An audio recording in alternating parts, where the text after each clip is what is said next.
I wanted to show you this image before we began. It's the title of a seminar we're going to be doing on March 12th. It's Saturday, and it's going to be at Peachtree Church. We used to be called Peachtree Presbyterian Church. They're downplaying I don't know why, but it's called Peachtree Church, and that's where I have my Wednesday morning study, which, by the way, is the origin of this group, because effectively Dennis, who was coming to the Wednesday morning, wanted to have a study up here. So you're responsible for all this. But this is going to be a one-day seminar, A Tale of Two Visions, Image and Identity in the World and the Word. And we'll give you, we're going to be having a flyer going out, and I think it'll be promoted. But I wanted you to just put it in your calendar in case you might be able to come. I rather like this graphic as well. I worked with Stephen Krotz. He and I have a kind of a creative collaboration, and as we get ideas, try that, try this. And so you'll see what you've got here. On the left side is the world, and the word is over here. You can see even their sources. One is organic, and the other one's inorganic. You see, one's death, and the other one's a life, fruit. It's got vines. What does it mean to have an identity? And the key thing for us as men is for us to know who we are. That's your identity. To know why you're here. That's your purpose. And to know where you're going. And that's your hope. So identity, purpose, and hope are pretty critical things, because they fundamentally address the questions that we should be asking all the time. Who am I? Why am I here? Where am I going? And probably review that on a daily basis, because otherwise, I promise you, the world will be more than happy to tell you who you are. The world will tell you why you're here. The world will tell you where you're going. And it's not a biblical narrative that's worthy of living. It's just beneath the dignity of the persons we have been called to be as bearers of the Imago Dei, the image of God. You have more dignity than the world would allow you to see. In fact, what's interesting to me is that if a person's not a believer in Jesus, he will live better than his worldview. He lives better than his worldview. Suppose you are Richard Dawkins, or you're an atheist, whatever you are. They can't live without meaning, value, and purpose. They import it, they sneak it in all the time, because we're wired for that. But you see, they live better than their worldview because their worldview has no basis. They talk about human rights, about human dignity. They don't have any basis for it. We have no more dignity than a frog, you see, on their account. So they're always living on the borrowed capital of a worldview that they have denied. You see, but they can't help it. Why? Because they are haunted by God. God has made you such that you, in your deepest self, are a spiritual being. And He's planted eternity in your hearts, Ecclesiastes 3:11 tells us. And so we have this need then for a bigger vision of an image and identity. But that's where we, as you know, we're in this series speaking about that identity. But the key is, what's the source of the identity? So at the end, everything has to be theocentric, Christocentric. Everything has to begin and end with the Alpha and the Omega, the first and the last. He is the one then, the Word, who became flesh and dwelt among us. And so here we have the living Word. And you might recall that I've told you, we've seen this before about the four words of God, and you might recall that I speak about God's infinite word, which is His created order. And the more you learn about that, the more it's a storybook. If you cultivate the seeing eye, the ability to see the reality of the author's work, and let that point beyond itself to who He is in His infinite word. And I'm, as you know, seeking to encourage people to transmute the visible to point beyond to the invisible, to the unseen God. But here's the problem, though. Even though we have an extraordinary world in which we live, you see Venus this morning? The bright morning star, because it's recently become a morning star. It was about a month ago an evening star. But the point is that whatever we look at, whether it's the macrocosm and like this is the Milky Way galaxy, and so whether it's large or what I call the midicosm, the biosphere, that thin band of about 12 miles thick where there's life. 6 miles up, 6 miles down, after that, nothing. either way. There's just a thin spherical band that is the midi-sphere, where all these things that we talk about in terms of living systems abide. And then there is also within this, I wish I could expand it more, the microcosm. And the more you zoom into that, the more astonishing it becomes. And as a philosopher of science, I see and connect and synthesize and see this is something we can really leverage in richer ways than ever before. But what's interesting about this is that the more we learn about this, the more we discover his eternal power and divine nature, being clearly seen, being understood through what's been made, we're without excuse. But what you could never know from God's infinite word is that the one who holds the galaxies together is the lover of your soul. That you'd never know from nature. That requires his special word, his word, his inspired word. So now we go into special revelation, and it's his special revelation, multiple agencies, and most decisively. And you know, Jesus' real name was Yeshua, and the word Christos comes as a derivative from the Hebrew HaMashiach. Mashiach means the anointed one. So he would have really been known as Yeshua HaMashiach. And this is most decisively spoken to us in his Son. And the more we learn about his Son, we also discover what's astonishing, that inspired word always pointed to him. And he's the one who said, here, it was written of me. And on the road to Emmaus, and I've told you before, I would have liked to have been a fly on that wall, as Jesus was telling him all the things beginning with Moses and all the prophets, the things concerning whom? Himself. Amazing. What interesting texts and exploration that must have been. And we'll probably be able to hear that when we see him. You see, we'll know more. But the point is that it all pointed, as he said, to him. So that the inspired word always spoke of Yeshua HaMashiach and as the incarnate word who would come. And the most incredible thing is that this incarnate word would then become the indwelling word, that the one who now holds the cosmos together is in you, and you are in him. So there's an immediacy and there's a connection. So this whole theme then of the words of God and how we can then explore that and learn more about his greatness and his goodness really comes to and amplifies the knowledge of the holy. And that's the name of Tozers' book we were looking at before. What I decided to do is to kind of go back where we were last week and use the book and let you see it, because many of us are visual learners, and I think it'll help you to see some of the things we were looking at, so I can make it real big, you see, like that, and you can see the theme. That does work, yeah. Okay, so when we saw in this classic of the faith, and it'll always be a book that will be in print. This is a book that's one of those remarkable, timeless books because it's written from the standpoint of a person who knows whereof he speaks. Because you see, it's not by hearsay with Tozer. You can hear a person who, when he speaks of the Lord, speaks from acquaintance, from intimacy, from a connection. And that's what gives it authority and power, you see. True religion, he writes at the very beginning in this preface, confronts earth with heaven and brings eternity to bear upon time. But he then spoke, and this book came out in 1948, I believe it was. And this book is, no,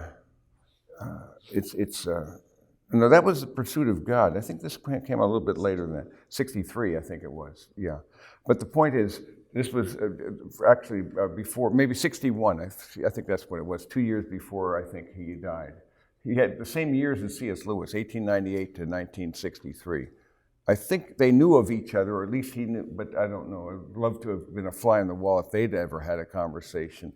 But at any rate, he is writing from that standpoint. So go back to the 60s, or the early 60s, and he speaks at that time woefully of the loss of the concept of majesty from the popular religious mind. And the church has surrendered her once lofty concept of God and substitute with it with something so ignoble, and not even aware that it's doing that. not even aware that we no longer have great visions of God because we've accustomed ourselves to a thin veneer, where it's even reflected, I fear, in our hymnody, which has become more about ourselves and less about Him, more about what He does for me than who He is in His goodness and greatness. So it's less doxological and more anthropological. But the point is that loss, they're not even aware. And it makes the situation all the more tragic. The cause of 100 lesser evils, he says. He's arguing that the loss of the sense of majesty has not only diminished our capacities, but also loss of religious awe, as he describes it, and the consciousness of the divine presence.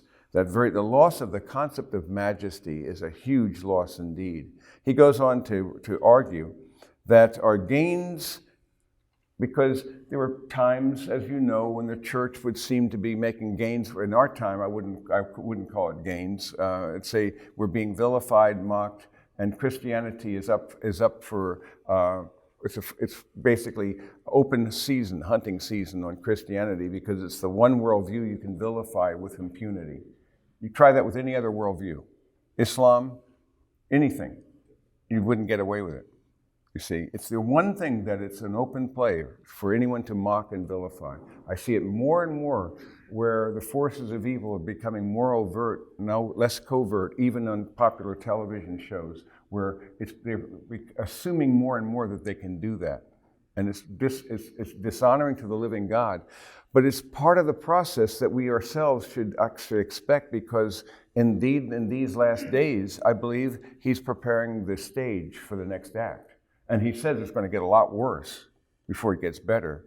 And that's why since the 70s, I've predicted that there would be overt persecution of believers in this country. Didn't know in the 70s how that would take place. I now see how that's coming along.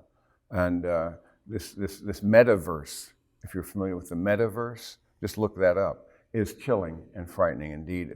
As a collective of force multipliers that are drawing us away and further away from reality, from the analog world to a digital world, where people are lost and they're basically lost in the cosmos. They have no connection. And so there may have been external gains, but there's no internal development. So he says we need to rediscover the majesty of God. We must begin to think of God more nearly as He is. And this is a very critical concept that he uses then, that he's saying effectively, if they had read people aren't reading Augustine and Anselm anymore, but so he said I came up with this book just to kind of fill a bit of a gap and hopefully some kind of encouragement for people to begin to chew on the most important topic you can put your mind on. There's no higher thought than the thought of God. And that is why at the very beginning of chapter 1, we saw this important first line. It's one of the greatest first lines of any book I know. This first line covers the book, essentially. What comes into our minds when we think about God is the most important thing about us. There's a phrase that I use and conform to His image from Henry Scougal, who in 1631, in the Life of God and the Soul of Man, wrote, "The worth and excellency of a soul is to be measured by the object of its love." What is he saying? That your love, the object of your love, what you love most reveals the most things about you. And your soul becomes anemic and emaciated when you entertain and focus on and chew on things beneath that dignity. You are more than that. So, if anything, you and I have to train ourselves to begin to become more accustomed, to become more spring-loaded to chewing on God and on thoughts about Him. And I think that makes an enormous difference when we do that. And so we tend, he says, by a secret law of the soul, to move toward our mental image of God. So what is in your mind, this image of God? And when we were together last time, we had these questions. What comes into your mind when you think about God really is the most important thing. So that when you pray, Father in heaven, hallowed be your name, what are you thinking of? What comes into your mind? And how do we fill in that picture? And then how can you enhance, really supplement, increase your vision of God? And what ways does your view of God affect your life? Because we're arguing that it will have a profound effect on your life, because you become conformed to that to which you aspire. You see, you become shaped by your aspirations, by your love. So what focuses what you love most? And it'll either be the living God or it'll be an idol. It'll be a substitute. But you and I were meant for more than this world can provide. The best the world can provide is not enough, and you know it.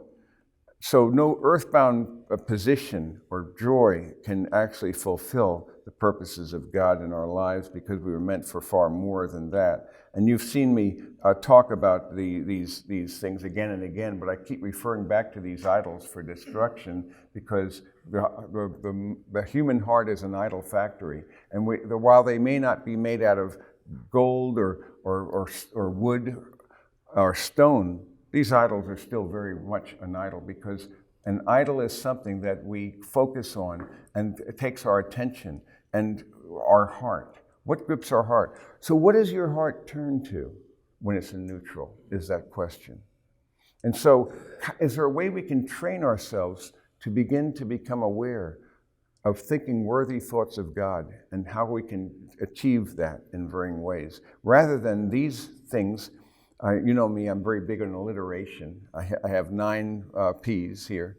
But frankly, they do cover a lot of territory. So many people live, and we're all combinations of these. It's not one or the other, but some are more for the pleasure, some more for one, but they're all going to be in there to one degree or another. And if God's not in the center, then none of these will, of course, matter a hill of beans. In fact, only Him, only knowing Him can produce what we really want, which is love, joy, and peace, rather than these idols, which will never do it. So the pursuit of God first and foremost, then you pursue Him, guess what? Everything else is thrown in. That's the whole concept. So what you have then is everything. So what comes in your mind when you think about God then is a question that He raises and then zooms in on. So the mightiest thought we can understand, the weightiest word, is that the Word was God and God was the Word. So if you go to John chapter 1 and you go to the prologue of John, you know these first 18 verses are magisterial. In fact, it'd be a very good exercise for you to try doing maybe tomorrow or tonight. Just prayerfully and devotionally read through these 18 verses. And it's supernal, it's stunning. And what you're now doing is you're training your mind to think greater thoughts than you would have on your own. And in doing so then, you become more and more shaped by a greater, bigger vision than anything this world can ever sustain. So he's called the Logos. And the Logos, the Word was with God, and the Word was God, which tells us then He's not the Father, but He is fully God. So we have the mystery of the divine Trinity. 3 co-equal, co-eternal beings, persons, who are fully God, each one, but not each other. And no one can understand this deep mystery, but that is the basis for love, because you see, love requires more than one person. And if God is only an absolute monotheism where there's only one person, there can't be love. It'd just be narcissism. There's no I, thou. There's no other. So we know that true love then becomes other-centered rather than self-centered.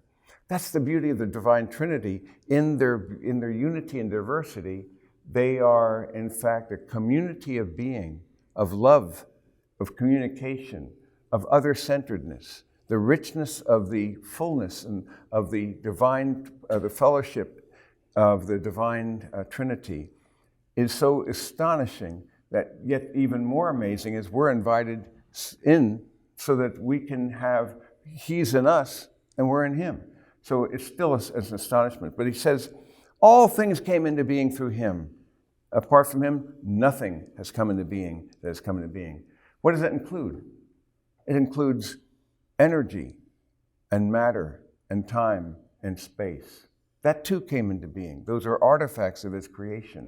Only God is outside of time and space. I can't conceive of that because I'm locked into it. No matter what you try to do, when you think of heaven, when you think of the throne of God, when you think of being at the right hand of the Father, you're always thinking of time and space, aren't you? You're trying to localize it. That's the best we can do.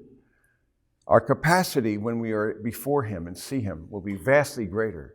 But again, though, our experience of space and time will be richer. But at the same time, though, we will be with him and see things that we didn't see before, but we'll never be really attain to the infinite mind of the Father, which means you'll never be bored. Because whatever you look at in this created order, you zoom in on it more, what do you discover? A lot more than you thought. I don't care what it is. I just saw this thing on the mystery of eels, of all things. I watch a lot of nature things. And the reason why I do them, because how can he do it? Just eels even. And nobody knows really where they spawn, but they're the most remarkable creatures in so many ways that there's astonishments about these things. So each of these creatures that God makes is beyond our capacity. The more we learn about them, the more stunning they become. The cephalopods are astonishing, especially the cuttlefish. And you look at what he does and how they're able to change with these microchromes, their pigment, and so they move and vibrate. The stuff that you see in this world is astonishing, and you need to train yourself to be a student who can see the world and look at the Word who made it. You see, train yourself to see beauty and increase your acuity to see that. But here is the one then, he brought all things into the world. The life was the light of men, and the light shines in the darkness did not comprehend it. And you and I are called to be agents of light and of love in this dark world. And as we well know, going back down to verse 14, this astonishing statement, the Word became flesh and dwelt among us. And we saw his glory as of the only begotten Father, full of grace and truth. And now the one who became flesh, the incarnate Word, is now the indwelling Word. He is in you, and you are in him. It's an incredible thought. So this is why I think we are trying to explore this thing. And the realization is that our thoughts are generally unworthy of him. That's why he says only after an ordeal of painful self-probing are we likely to discover what we actually believe about God.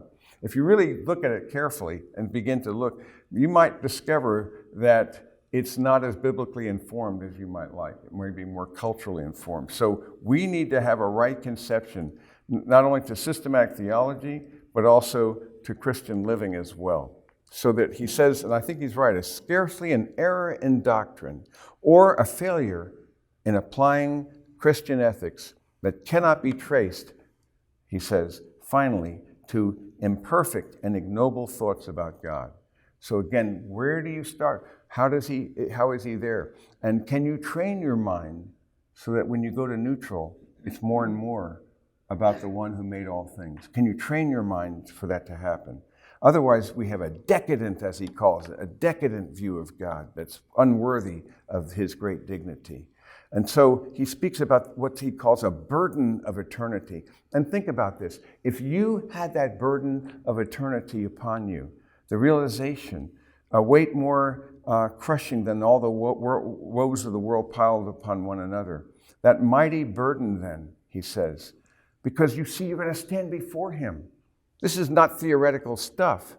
And he says, if you begin to think about it, that mighty burden is our obligation to God. And that obligation to God includes a lifelong duty to love him with every power of mind and soul, to obey him perfectly, and to worship him acceptably. And that is what we're invited to do. And the Old Testament and the New agree with one another. And that this idolatrous heart then assumes that God is other than he is. And there's a psalm for that that's most intriguing. In Psalm 50:21, which is a kind of revealing image of the challenge he's describing, because he says of their idolatry and their wickedness and so forth, he says, these things you have done and I kept silence. But then here's the phrase, you thought that I was just like you. Man, that's a strong word. He is not like you, but you have to become like him. And what we want to do, even in popular religion, we want to bring God more into conformity with our expectations and our ideas than with what the scriptures tell us. So when you entertain unworthy thoughts, you are pursuing, and you thought he was just like you, and you make an image in your own likeness.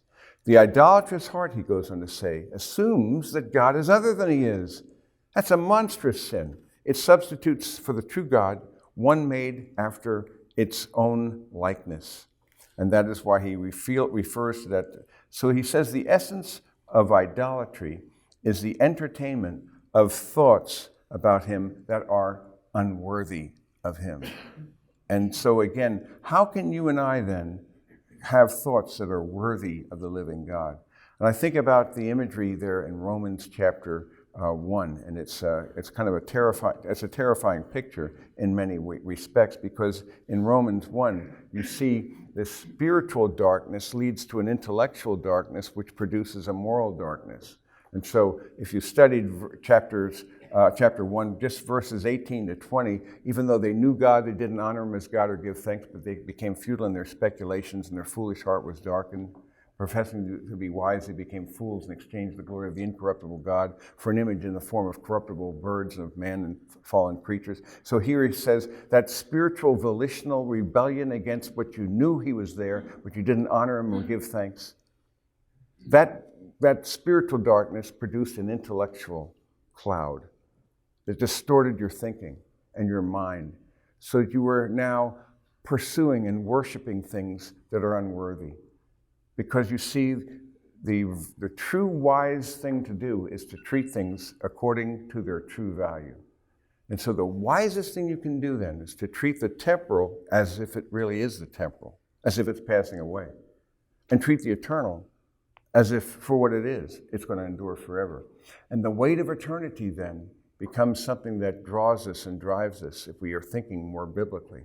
So as I'm saying, if we are not thinking biblically, it'll distort our thinking. And that's what's happened in our time. And then that in turn leads to a moral darkness, a degeneration. So it's an inside-out process that has been, really our own civilization has reflected that. And so the real question is, what is God like? And maybe you have a sound nominal creed, but what's your working creed? What really comes into your mind when you get up and when you're driving, when you're thinking, when you're waiting in traffic? What comes into your mind?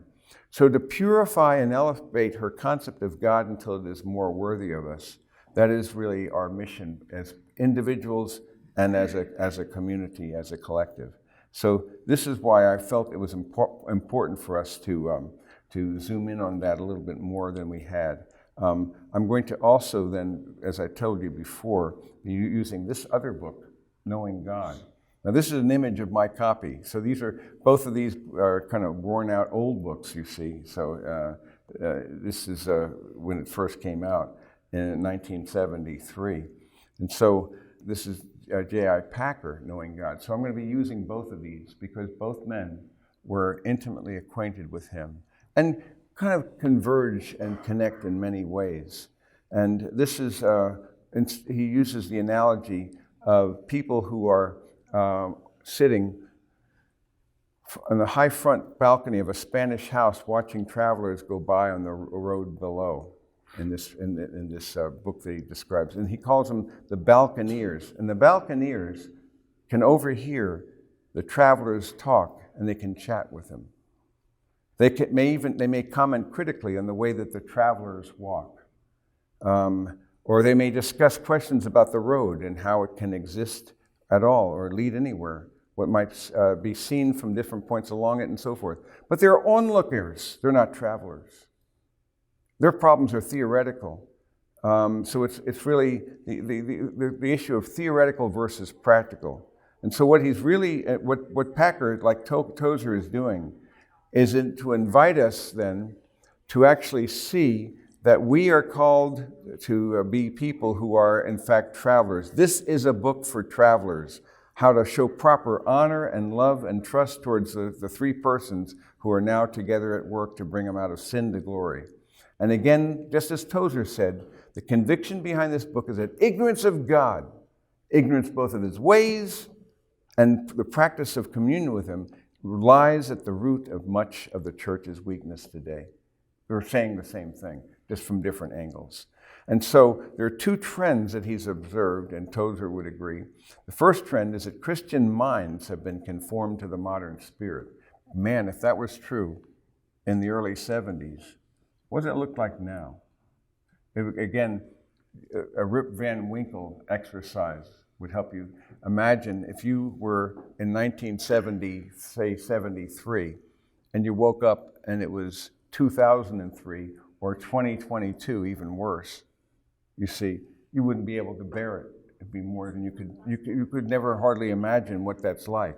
So that the whole idea is that they've been conformed to the modern spirit, and then furthermore, that they've been confused by the modern skepticism, because people have bought into the modern ethos by their media and all the things that have captured them so much that it begins to lead to a kind of a skepticism and an abandonment of the living God. Which reminds me, and as we're about to go to the groups, about this whole idea then of what it means then to know him and to become like them, this whole vision of what life is like. And so we go back into these questions. Go review that again. I want you to kind of consider it on another level. How can you enrich, enhance, inform your vision of God so that you can then begin to entertain thoughts that are more worthy of him? And then, because you might remember, I talked about the word versus the world, that word to world ratio. Review that from time to time. Ask where you are in the givenness of this world. You have to be in the world somewhat, but to what degree do you zoom in, and what does your mind focus on when it's in neutral, when you're in line, when you're waiting, or something like that? And are we affected by and exposing ourselves far, far more to the resources of this world than to the resources of the Word? And the Word is not just the Bible, it's also the natural world, and it's the body of believers and all those other components. And my desire is that you'd move and review that word-to-word ratio so that you begin to zoom in and meditate on and chew on higher thoughts than otherwise you might have been doing. So that to me is a critical theme. So these are questions that you want to consider. So how does your view of God affect your life? And what can you do? The second part, this was from last week, but I'm doing it again with you. How can you enhance your vision of God so that after a while you train yourself to think God's thoughts after him? You start with the Word and you train yourself to pray it back to him and make that a part of your thinking, so that even when you're going to sleep, you choose to focus not on your problems, but on the one who must become bigger. He must increase. Big God, small problems. Small God, big problems. The bigger your view of God, the more you contextualize the pain and sorrow we all go through in this sorrowful world, because we're in a soul-forming world, and we are shaped by suffering. But how can we enhance our vision of God? I was just sharing with the men in my quote table, which is the Zoom group, and I was just sharing with them the glory of God's created world. You see, and you see on multiple orders of magnitude and so forth of the beauty of His world itself. And was trying to find, that was astronomy, but there's this nature in general. It's a presentation I want to make available for you, but just a number of things that God has done when we see every order of magnitude, and you see how can one have such capacity for such diversity, richness, and beauty under the sea, And look at this, it's like a mini world. You see, it's like a forest under the ocean. And it has its own rules and complexities. The more you learn, the more ravishingly beautiful and astonishing it really becomes. These corals and these creatures, that the more we see about that. And then we compare that with this on the macrocosm, or snowflakes and the uniqueness of those, or this little creature here, this under the sea again. It's just beyond imagination what his diversity and his mind has done. I mean, who could invent this crazy thing, this nematode here? But you just look at this and you see his diversity, and look at this. Don't tell me he doesn't have a sense of humor. And look at even above their eyes. You see, talk about eyebrows. You see, these are organic marvels that I have no idea. But he's looking at us. He's not a happy creature, it looks. But then we look at this, and then inside of that, and we see. Look at this richness, this beauty, this diversity. Why does he need to be that beautiful? That's gratuitous, you see. In fact, looking at these eyes, no two of them are the same. And so if you just did a study of eyes, it boggled the imagination. So I want to impress people with God, and I want to use and leverage nature to impress them. The bigger your grasp of him, if he can control and hold all these things together, and they work in synchrony, and this cuttlefish, it's beyond imagination. And his beauty is so extraordinary, then if he's that great and that good, can I trust him with my life, you see? Because when I have a bigger vision of God, then it'll drive my ability to trust in him. So I'm looking at a world that boggles my imagination. I can't understand any of this beauty that I'm looking at, but it's a marvel and a wonder and an extraordinary beyond all measure. So let us open ourselves up to the beauties of the world and see it. And the more we do that, he has given us in the visible world a way of leveraging the seen so that we can begin to have a portal into the unseen. But most people don't have the training. They haven't trained themselves to have the seeing eye. They ignore what's all around them. I want you to begin to cultivate an appetite for that beauty in God's world, and that you train yourself to think his thoughts after him, and that's general revelation. And then the bigger your grasp, the more you appreciate the beauty that the world has on every order of magnitude, every level. And then connect that helps amplify your vision of the God of Scripture. And your vision of the God of Scripture in the Word amplifies your vision of the God of the world, and they support one another. They reinforce each other. So I'm working on this whole concept of a museum of beauty, as I say, for that purpose. Yeah. What was your response, or any particular insight that you wanted to share around one of your tables? Yes. I'm going to let Steve had a great question. Great question. Dominated the whole table. Or dominated the table? I want to hear this dominating question here. I didn't know anything was great about this, but we were talking about relationship with God and that he is intangible. And we were kind of looking at the analogy of your bride, where you have a close relationship. And when you have a relationship with your bride, you're having conversation, but there's also this connectedness because she's there. The endorphins are flowing.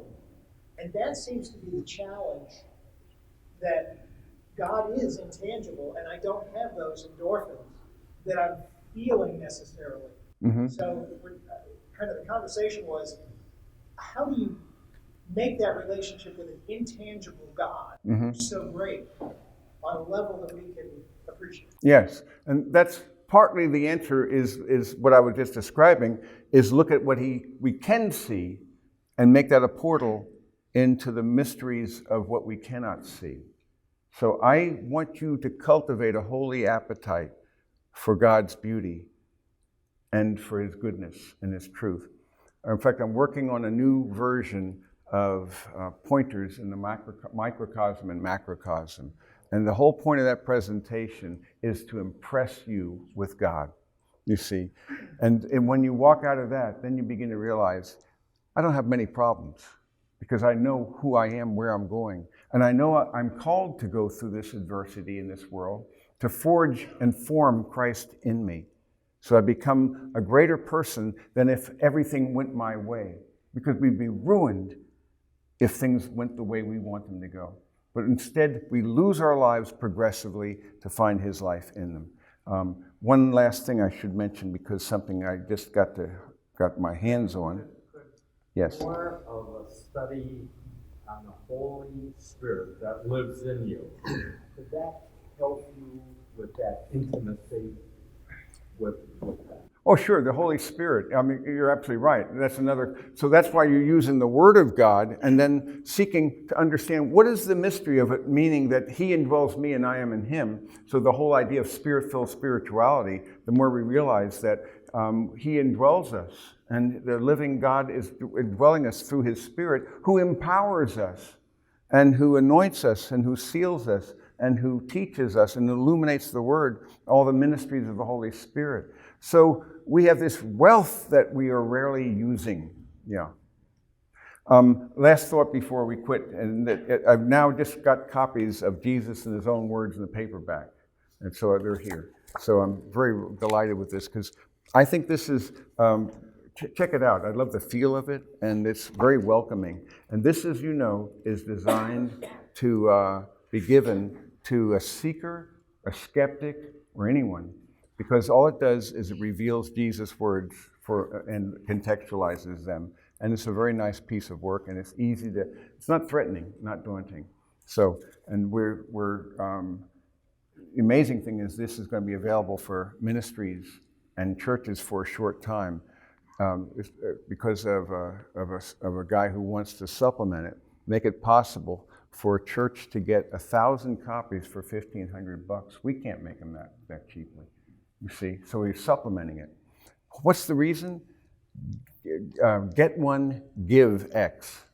Because the whole point is, I want to give this as the Spirit guides me and to put it into the hands of skeptics or seekers or anyone, so that they can get an unadulterated, immediate vision of who Jesus is, and to hear Him firsthand rather than second or third hand. So that's the whole point of that.